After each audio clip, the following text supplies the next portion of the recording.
अस्सलाम वालेकुम नाज़रीन, मैं हूं डॉक्टर सैयद दानिश शाह और आप देख रहे हैं मेरा YouTube channel doctor Danish Shah foundation. जी, आज मैं कोरोना के हवाले से बात करने लगा हूं। इससे पहले जब जन्म ले रहे हैं कि क्या अदवार में इकनॉमी का बुरा हाल होगा, क्या दुनिया के बड़े बड़े ममालिक बदतरीन इकनॉमिक क्राइसिस में चले जाएंगे, क्या खुराक की किल्लत पैदा होगी, क्या स्टूडेंट का ये साल ऐसे ही गुजर जाएगा, क्या डॉलर्स की जगह कोई और करेंसी ले लेगी,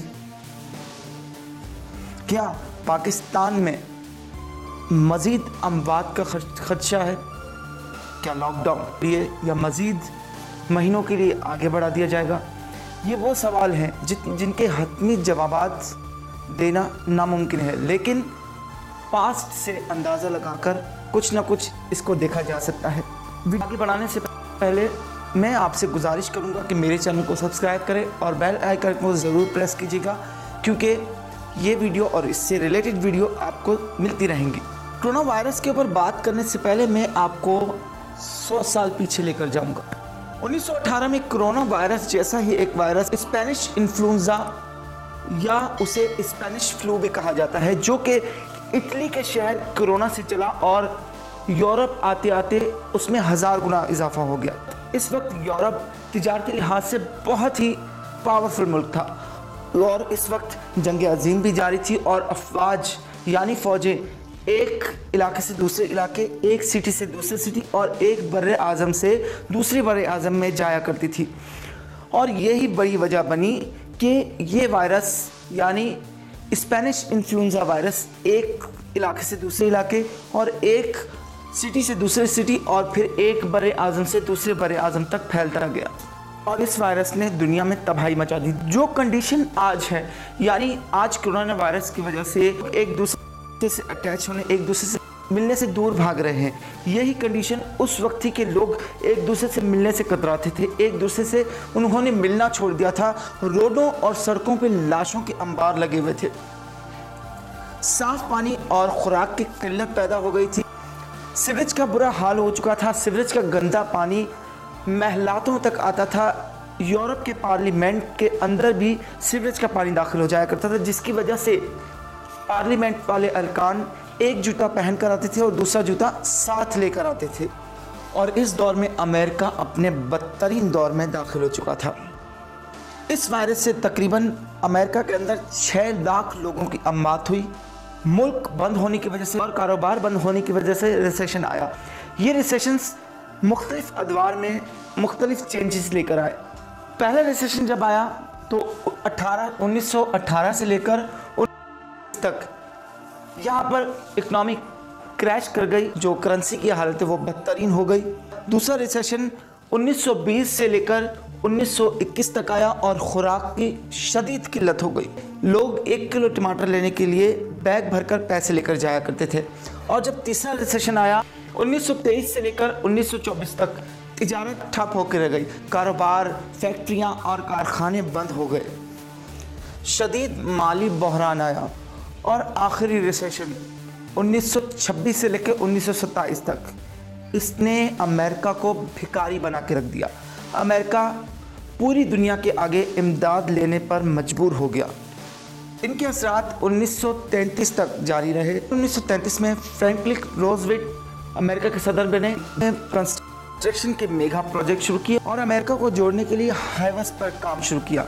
इन्होंने दुनिया के सबसे बड़े डैम्स, मेट्रो और रेलवे ट्रैक्स स्टार्ट करवाए और हवाई सफर को इंडस्ट्री का दर्जा दिया और यूं अमेरिका क्राइसिस से बाहर निकल आया। फ्रैंकलिन रूजवेल्ट 1933 से लेकर 1945 तक अमेरिका के सदर रहे और तकरीबन अमेरिका 20 साल में इस वायरस से बाहर आया था। जैसे ही वायरस ख़त्म हुआ, क्योंकि वायरस के दौरान ही उन्होंने ऐसे इक़दाम शुरू किए थे कि वायरस ख़त्म होते ही कैलिफोर्निया दुनिया की इकनॉमी में एक तेज़ी से उभर कर सामने आया और इस वक्त भी दुनिया में 5वां नंबर इकनॉमी के हवाले से कैलिफोर्निया का है। आज कोरोना वायरस की वजह से लोग एक दूसरे से अटैच होने, एक दूसरे से दूर भाग रहे हैं। यूरोप, अमेरिका इसमें बदतरीन तरीके से फंस चुके हैं और इटली, फ्रांस, बरतानिया, स्पेन की बहुत बुरी हालत है और जर्मनी भी इसमें फंसता जा रहा है और इस वबा से अमेरिका की इकनॉमी में शदीद नुकसान पाया जाएगा। शायद अमेरिका इसे रिकवर भी ना कर सके। इसके असरात 208 ममालिक पर इस वक्त हो चुके हैं और एशिया के तरक्याती बैंक के मुताबिक इस वबाई अमराज से तरक्की याफ्ता एशिया और पूरी दुनिया में होने वाले अशराफिया में कमी का अंदाज़ा लगाया जा रहा है, जिसकी बिना पर अगर ये वबा यानी कोरोना वायरस 2 मंथ्स तक जारी रहती है तो आलमी इकनॉमी के लिए इसकी मालियत होगी 73.6 अरब डॉलर और अगर ये वबा 3 महीने जारी रहती है तो इसकी मालियत होगी 196 अरब डॉलर और 6 माह तक जारी रहने की सूरत में 346.9 अरब डॉलर तक जाने का खदशा है, जिसके लिए शायद दुनिया तैयार नहीं। ये वबा अभी तक 208 मुल्कों पर असरअंदाज हो चुकी है और अब तक की सूरत हाल के मुताबिक आलमी जीडीपी जो है तकरीबन 90 ट्रिलियन डॉलर का नुकसान बर्दाश्त कर चुकी है और फरवरी और मार्च को इंक्लूड करने के बाद पहले 3 महीने में पूरी दुनिया ने आलमी जीडीपी में 3.2 ट्रिलियन डॉलर का नुकसान बर्दाश्त किया है। दुनिया तेज़ी से चेंज होने जा रही है। जिन ममालिक ने दिसंबर या जनवरी में मुआहदे किए हुए होंगे वो कैंसिल होने जा रहे हैं, क्योंकि फरवरी में ये आलमी वबा बन चुकी थी और अब नए मुआहदे होंगे, नया अदवार होगा और दुनिया जिस तेज़ी से इकनॉमिक क्राइसिस की तरफ बढ़ रही है उसका हम अंदाज़ा भी नहीं लगा सकते। आज पाकिस्तान में तकरीबन 5,000 से ज़ायद 5,500 से ज़ायद केसेस रिपोर्ट हो चुके हैं, बहुत ही तेज़ी से बढ़ते जा रहे हैं। हुकूमत का लॉकडाउन का फ़ैसला और उसके बाद और अब हुकूमत के फ़ैसले के मुताबिक मुल्क के कुछ शहरों में, जिसमें कराची भी शामिल है हमारा और लाहौर वगैरह भी शामिल है, कुछ इलाकों में जहाँ पर कोरोना वायरस के मरीज़ों की तादाद ज़्यादा पाई गई थी उन इलाकों को सील कर दिया गया है। आज कोरोना वायरस जिस तरीके से तेज़ी से पाकिस्तान में बढ़ रहा है, क्योंकि जब फरवरी के अंदर इसकी तादाद बिल्कुल ही स्लो थी जब ये आया था, मार्च में और बढ़ी, लेकिन जिस तरीके से आज पाकिस्तान में कोरोना वायरस के मरीज़ों की तादाद बढ़ती जा रही है, लगभग 9 लाख अफराद इस बीमारी का शिकार हो सकते हैं। इस बीमारी में शिकार होने वाले तकरीबन 60 साल या उससे ऊपर के लोग हो सकते हैं, जिनको ब्लड प्रेशर है, हार्ट की बीमारी है या कोई और बीमारी लाहक है।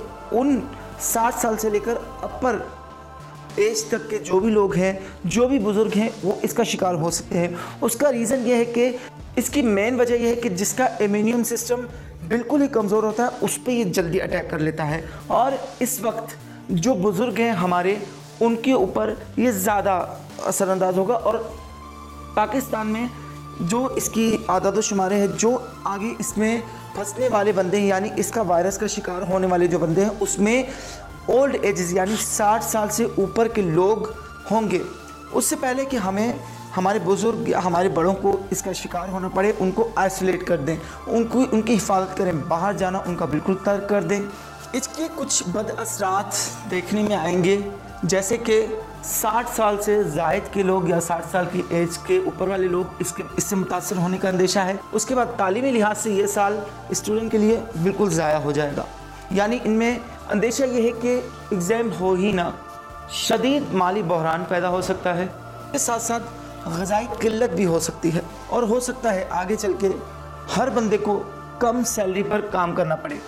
अगर 3 महीने की प्लानिंग आपने कर ली तो आप के लिए फेनिया साबित होंगे। अगर आज सिर्फ 15 दिन के लिए, 15 से 20 दिन के लिए अवामुन नास पर प्रॉपर तरीके से लॉकडाउन जिस तरीके से होता है उस पर इम्प्लीमेंट करें और घरों में रहे।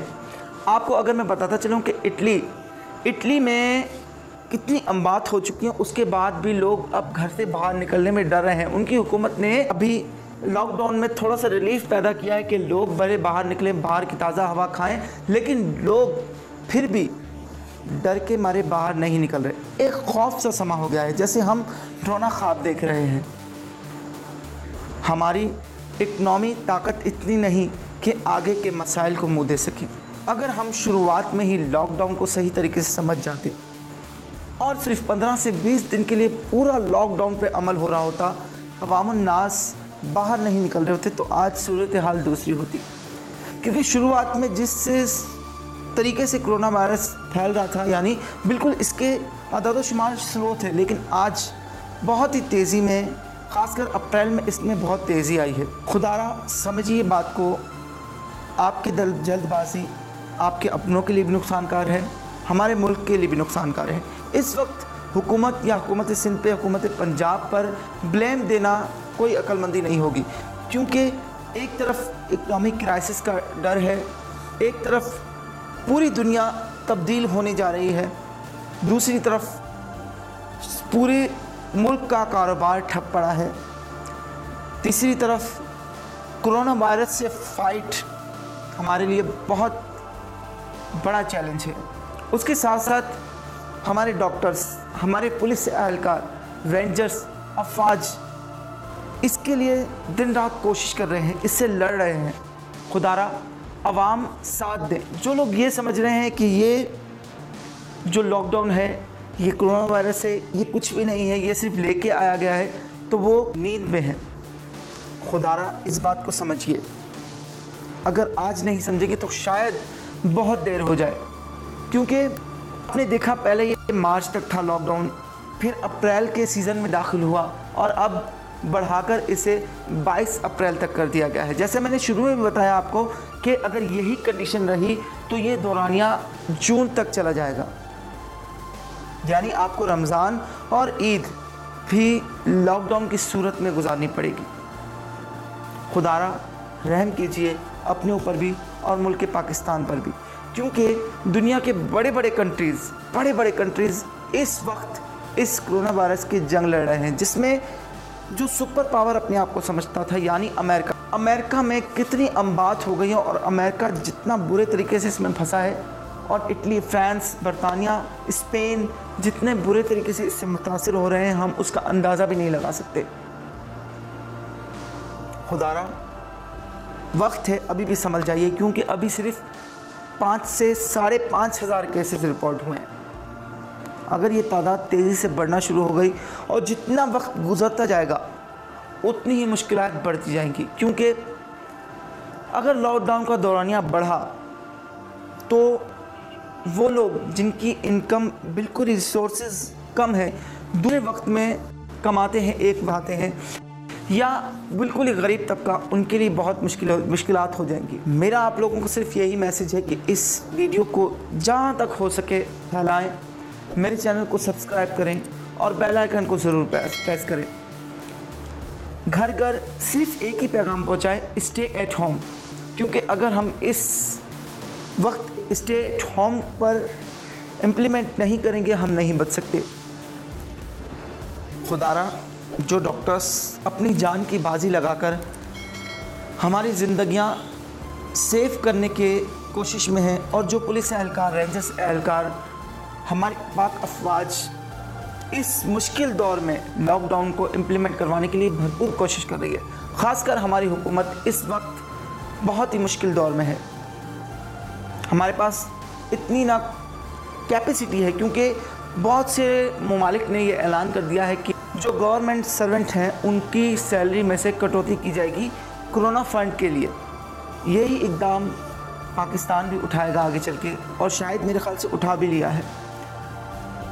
अगर आज नहीं समझे तो कल आप और हमें बहुत ही मुश्किल दौर से गुज़रना पड़ेगा। सिर्फ 22 अप्रैल लॉकडाउन का जो सेशन रखा गया है, इसको इम्प्लीमेंट होने दें। घरों में रहें, अल्लाह से अपना राब्ता कायम करें, अल्लाह को राज़ी करें। एक दूसरे पर तनकीद करना, एक दूसरे पर कीचड़ उछालना, एक दूसरे के बारे में बोलना छोड़ दें। मरना सबने है, तो प्लीज़ घरों में रहें और दुआ करते रहें पूरी कौम के लिए, अपने लिए और मेरे लिए। के लिए इजाज़त चाहूँगा। अस्सलाम वालेकुम व रहमतुल्लाहि व बरकातुहू।